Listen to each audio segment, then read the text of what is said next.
Welcome to today's episode of Echoes from the Bog, where we're taking a closer look at something that sits quietly on millions of gardens and farms across Europe: compost. Over the past decades, both the horticultural industry and hobby gardeners have become increasingly reliant on peat as a growing medium. Peat has proven to be a cheap, readily available source of organic matter, which makes it convenient, especially for seedlings in small pots, where its water retention properties help prevent rot and waterlogging. But this convenience comes at a massive cost. Peat is not just soil. It's the remains of plants, mainly sphagnum moss, that have been slowly accumulating in wetlands over thousands of years. As I'm sure you know by now, when peat is extracted for compost, the landscapes that built it are destroyed. These peatlands are some of the most carbon-rich ecosystems on Earth, storing more carbon than all the world's forests combined. Their drainage and destruction releases greenhouse gases, damages biodiversity, and disrupts local communities who live alongside them. The good news? Compost does not need peat after all. Gardeners, farmers, and innovators are already showing us a different path. A wide range of peat-free options exist, often as blends of materials like green waste, wood fibers, coir, wool, bark, or cultivated sphagnum moss. Each of those comes with its own opportunities and challenges. If you'd like to see a visualization of all these peat-free alternatives that we made, check out our newsletter on Substack. Green compost from municipal leaf and garden waste supports circular economies but competes with bioenergy. Sphagnum moss can be grown on re-wetted peatlands, linking restoration with production, though the sector is still new and developing. Wood chips and bark, often timber byproducts, add structure and porosity and are already used by peat-free compost companies. Coconut coir, a byproduct of the textile industry, is lightweight and water retentive, but requires long transport routes, heavy processing, and has raised concerns about labor conditions. The key is this: peat-free soils are not only possible, they are already here. The shift away from peat can reshape supply chains and support climate resilience, local economies, and more just food systems. In this episode, we're meeting three voices from different parts of this growing movement. Our first guest is Bernhard from Humus Guru, a Dutch pioneer dedicated to transforming the way we think about soil. At Humus Guru, compost isn't just a product. It's part of a living cycle that restores soil health, captures carbon, and strengthens local food systems. By working with nature instead of against it, they produce high-quality humus and peat-free soil solutions that support farmers, gardeners, and communities in building truly regenerative landscapes. Joining us next is Harriet from Harriet's Plants, the UK's first 100% peat-free, chemical-free houseplant business. Based in Cornwall, Harriet grows all her plants herself without peat, pesticides, or plastic packaging. Her mission is simple but radical: to show that plants can be beautiful, sustainable, and kind to the planet. Through her thriving online shop and social media community, she's inspiring thousands of people to make more conscious choices about the soil their plants grow in.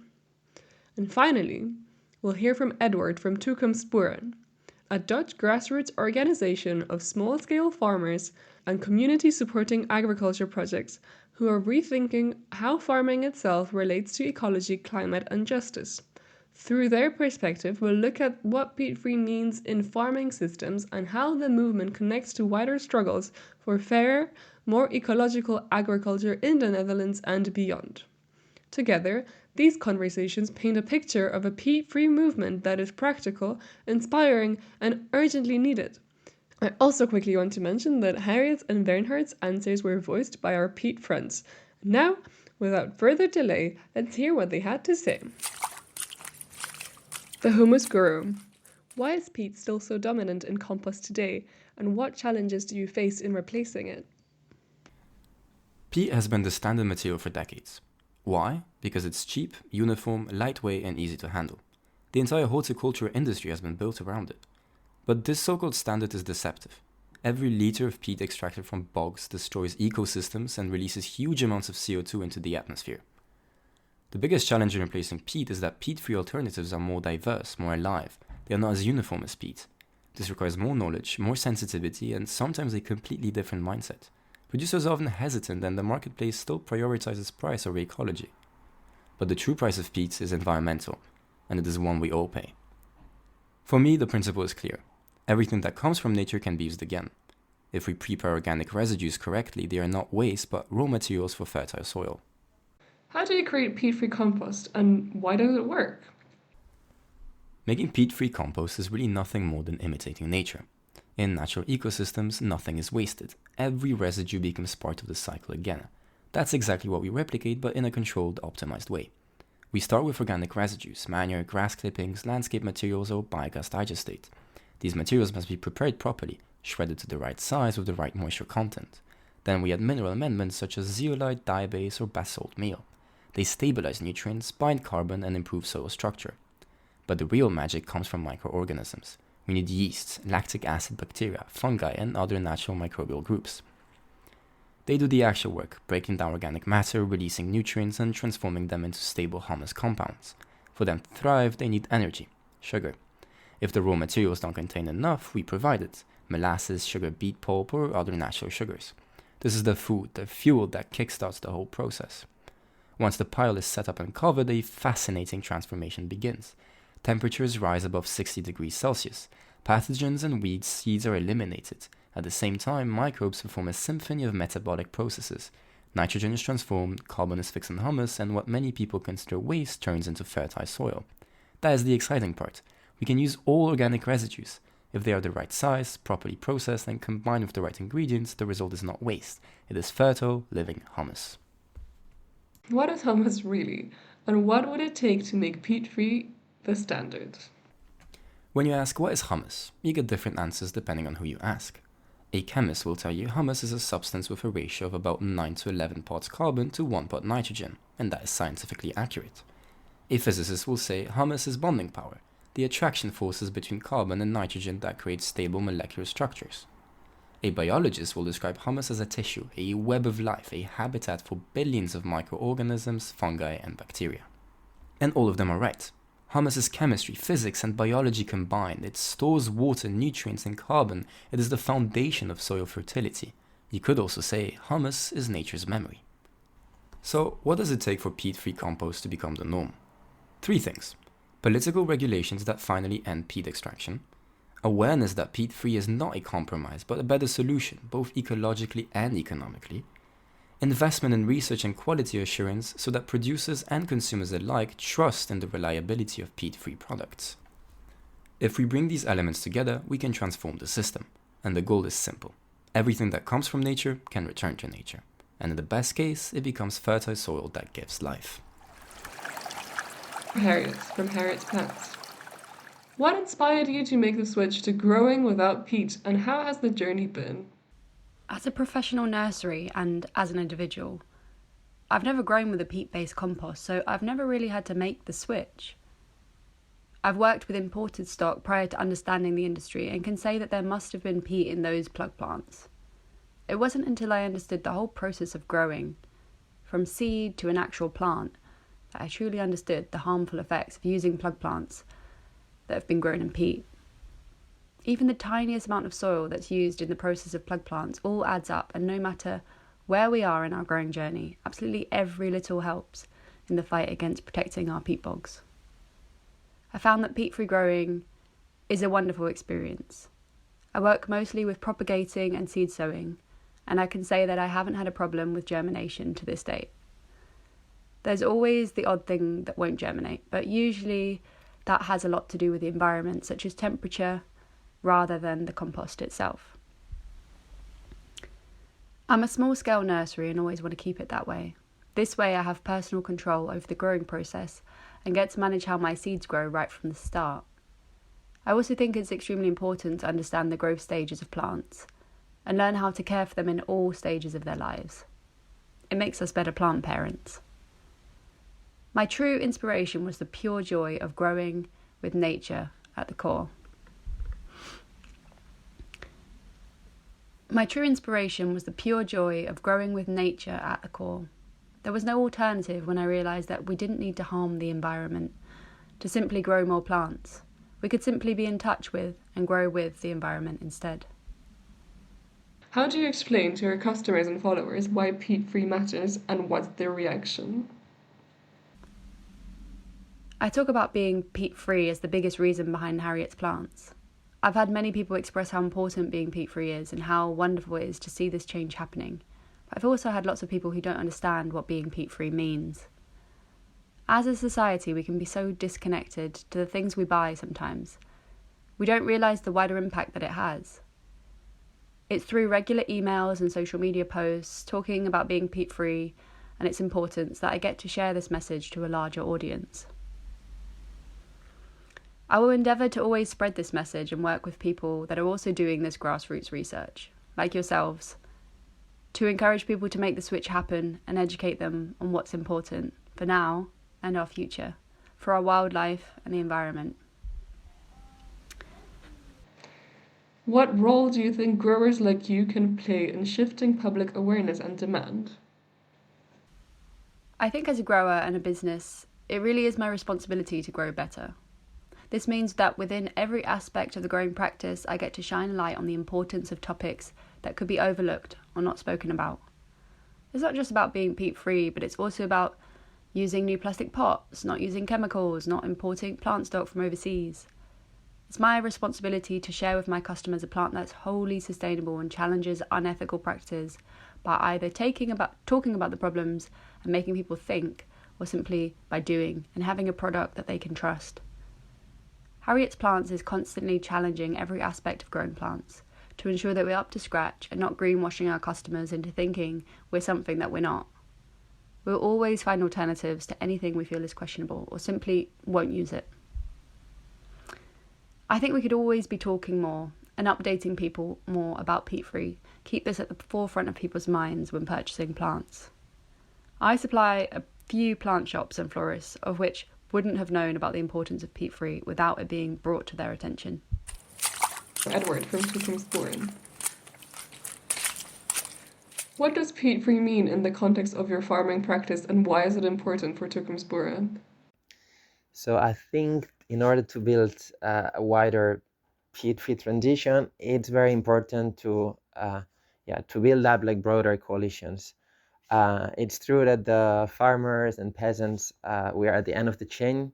We are the ones using potting soil, and not only farmers and peasants, but all the horticulture sector, all these companies growing seedlings. So I think the most important thing is to share successful stories.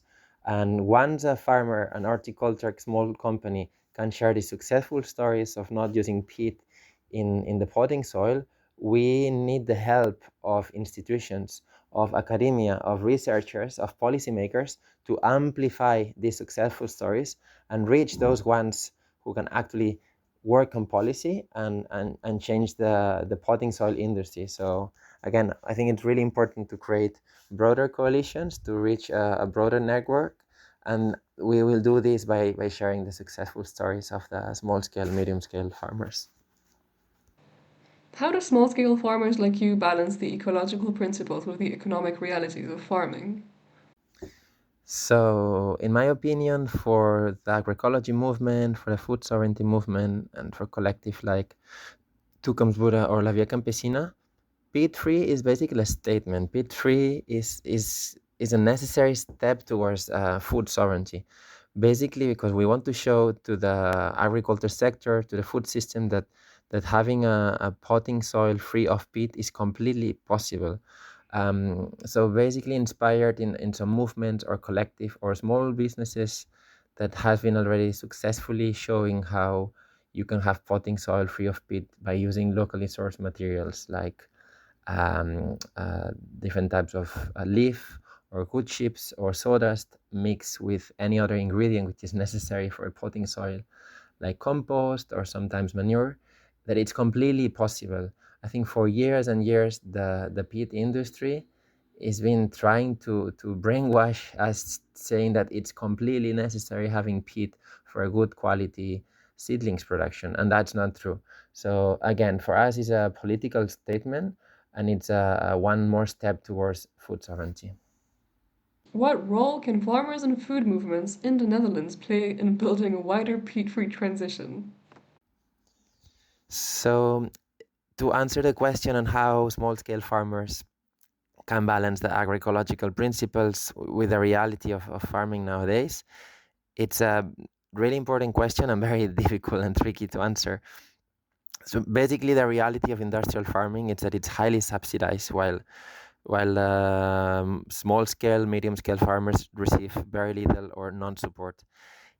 In Europe, for instance, we have the Common Agricultural Policy, which is based on this payment per hectare. So more hectares you have, bigger you are, more money you receive. And as I said, many of the small scale, medium scale farmers receive almost non-support from the CAP.